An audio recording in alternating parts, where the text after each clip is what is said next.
И така, приятели, докато правих видеото, колегата гръмна хидрото, предното предаване на камиона, 4x4, както искате така го наречете.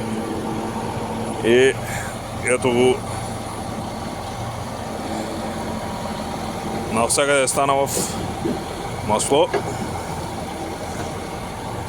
под камиона и сега заседна, трябва да се дърпаме.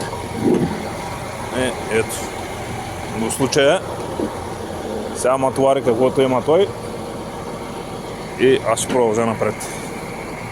Аз ще продължа, ще да разтоваря, докато той ще чака тук сервис да дойде да оправи маркуча му